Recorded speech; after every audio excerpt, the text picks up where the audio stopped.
Hello guys! Magandang araw po sa inyong lahat! Andito na naman ako sa harap ninyo para magbigay na naman ng isang informasyon na baka hindi nyo pa nalalaman. Pero bago ko simulan, humihiling lang po ako ng kaunting pabor na isubscribe ang maliit na channel ni Ate Estela ninyo. Pakiclick na rin ang notification bell para sa susunod. Updated po kayong lahat sa mga ibabahagi ko pang mga magagandang informasyon na baka mapagkunan nyo kahit kaunting idea man lamang. So guys, huwag na tayong paikot-ikot pa. Ang ating topic ngayon ay tungkol naman ito sa mga pagkain para sa mga babaeng menopause na o nasa menopausal stage na para bumalik ang pagnanasa sa sexualidad. So yan po yung ating pag-uusapan ngayon dahil marami po akong mga subscribers na babae na menopause na at nagtatanong po sila kung ano po yung mga natural na pagkain na pwedeng magpabalik sa kanilang pagnanasa dahil nawawalan na po daw sila ng gana mula noong nagmenopause na sila. So, ako po'y nagsaliksik dito sa Japan at ito po ang aking tatalakayin ngayon. So, yung number 1 na pagkain, ito po ay prutas. Ito ay avocado. Avocado po ito, no? Ang avocado ay siksik sa sustansya, mabuti sa puso, mainam sa mata, laban sa cancer, binababa ang panganib ng depresyon, at pinapataas ang iyong libido o pagnanasa sa sexualidad. So guys, ang avocado ay napaka-rich po yan sa vitamin E. At yan po ay talagang nagpapataas din ng libido sa isang babae ayon sa aking pagsaliksik dito sa Japan. So yan po ang avocado. Yan, marami po yan sa atin. Kumain tayo kahit isang buong avocado sa isang araw. Wag naman po nating damihan kasi hindi na po maganda kapag dahil alam natin na ilang ano na ang kakainin natin. Isang ano lang, kahit isang tawag dito, isang buong avocado na medyo malaki. Okay na po yon. At itong pangalawa, ang oyster o talaba. Ang oyster ay kilala bilang isang sangkap sa mga supplement na pampalibog sa mga lalaki at babae. Ito ay dahil sa mataas na antas ng zinc na tinatawag na matatagpuan sa oyster na sinasabing makatulong sa pagtaas ng libido o sexual na pagnanasa sa ilang mga tao. So yan po guys, ang oyster ay isa sa pinakakilalang pampataas ng libido sa buong mundo. Kahit po ito'y i-search ninyo sa isang internet, pindutin nyo lang, alam na, lalabas na po yan. Dahil ito'y kilalang kilala na isang sinasangkap sa isang supplement po ito na pampataas ng libido, malalaki man at babae. Kaya, pwede po kayong kumain ng oyster, pero kainin nyo yung mas maganda po yung fresh, no? Anuhin nyo, buklati, ano ba tawag doon? Yung tanggal, yung pag-anuhan nyo silang dalawa kasi nakaano yun, di ba? Lagyan nyo ng lemon. Yun po ang ginagawa dito sa Japan, no? Pero, nako, ang mahal-mahal po kasi dito ng oyster, yung talaba na fresh talaga. Napakamahal po. Pero aywan ko lang sa atin. Pero tandaan po natin, wag po masyadong damihan kasi hindi maganda sa tiyan, no? Ang rin, dahil mabigat yan. So, kahit ilang ilang 3 piraso o 3 parang bato kasi yun matigas, 'di ba? Yung oyster, yung yung fresh ha. Tapos lagyan niyo ng lemon. Ang sarap po niyan. So, yan po ang pangalawa, yung oyster. At ang pangatlo naman, yung dark chocolate. Ang chocolate ay kilala din sa pag-boost ng mood at pagtaas ng dopamine levels.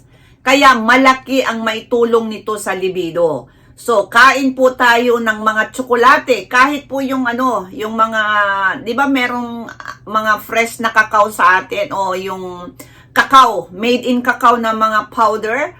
Pwede po natin yung ihalo doon sa oatmeal o ano ba yung mga paghaluan natin, yung kakao.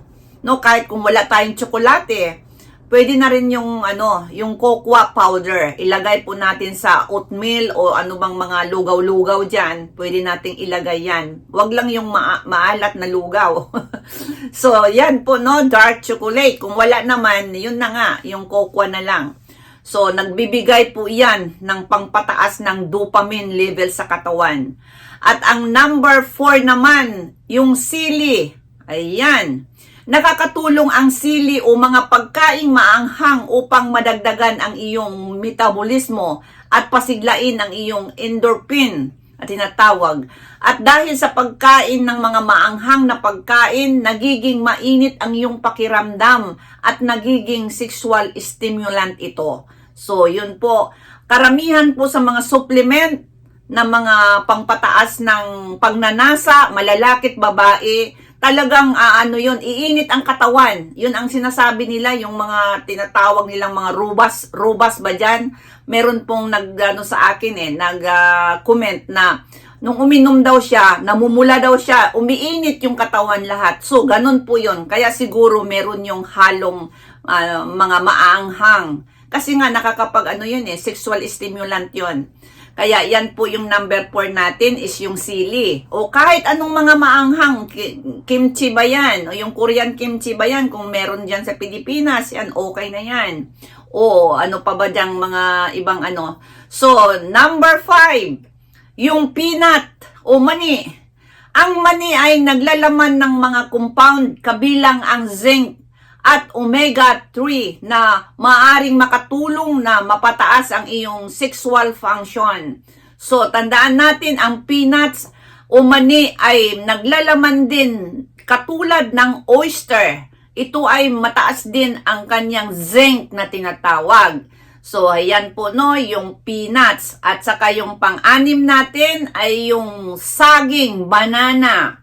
Ang saging na prutas ay nagtataglay ng bromelain o enzyme na siyang essential upang pataasin ang iyong libido. So, napakaganda rin ng banana. At saka sa atin, napakamura ng banana. Hindi kagaya ito sa Japan, napakamahal po ng banana dito. So, dyan sa atin, pwede na tayong pumita sa ating mga tinatanim dyan na mga kasagingan, saging. Ay nako, mura lang mura. Kaya isa rin niyang saging. At ang number 7 naman natin, yung garlic. Ayan. Ang bawang ay isa ring pangpataas ng libido dahil sa taglay nitong alisin.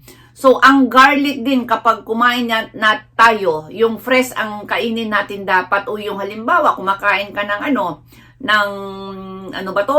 bulaklak na sitsaron. So, magdikdik ka ng bawang, ilagay mo sa suka o kaya kainin mo lang ng sa isang araw, 3 butil na maliliit, pwede na yon. So, malakas po ang rin ng bawang. Ginagamit lang din po ito sa mga, sangkap din ito sa mga supplement. Pero kaso nga lang, dahil sa lakas ng kanyang amoy, hindi gaanong nilalagyan ng maramihan, no? Kaya, mas maganda talaga yung kinakain mo ng fresh talaga, yung isang butil, tapos 3 butil sa isang araw, bago sabay mo sa pagkain mo. So, yan po yung number 7 natin is yung garlic. At ang number 8 naman, yung crab, alimango. Ang crab ay tulad din ng oyster na mataas sa zinc at kaya niyang itaas ang libido at pagnanasa sa sexual. So, ayan po guys, alimango. Medyo mahal nga lang pero napaka ng sustansya kasi yan yung mga, 'di ba? Yung oyster, alimango, yung mga hipon, yan, mataas sa zinc yan. Kain po tayo niyan. At yung panglas naman natin is yung mansanas. Ang mansanas ay naglalaman ng multiple polyphenols and antioxidants and flavonoids na tinatawag. Flavonoids. Nako, mahirapan minsan akong pronounce, no? Pasensya nyo na dahil mahirap tong medical na na mga salita. Kaya yan po yung apples, no? Magpapaganda sa daloy ng dugo ng isang tao. At kilala din itong para pampataas ng pagnanasa sa talik. So, mansanas din po, apples, no? Maganda din siya sa katawan dahil ang pinapaganda niya yung daloy ng dugo at ito din ay pampataas at ng pagnanasa sa talik, yung mansanas. Siguro naman may mansanas dyan sa atin, ano? So, kain tayo kahit sa isang araw, isang beses lang. At para madagdagan o kaya bumalik man lang ng kahit 50% yung pagnanasa natin kapag usually kinakain natin to. Pero guys, hindi naman ibig sabihin na binigay ko lahat ito ay kainin nyo na ng sabayan. Hindi po. Kahit po, yung alternate, no? Gawin yung alternate o rotation ba dyan. So, gawin nyo yan. Halimbawa, bukas, avocado, tapos sa sunod na araw, oyster ba, o sa sunod naman, dark chocolate. Yun po ang gawin natin. Huwag po nating pagsabayin ito dahil, medyo meron ding mamahalin dito, ano? So, yan po guys. Sana nagustuhan nyo ang akin ng isa na namang topic ngayon. Ang tungkol sa menopause na mga kababaihan na gustong bumalik ang kanilang gana o pagnanasa sa talik. So, maraming salamat sa araw na ito.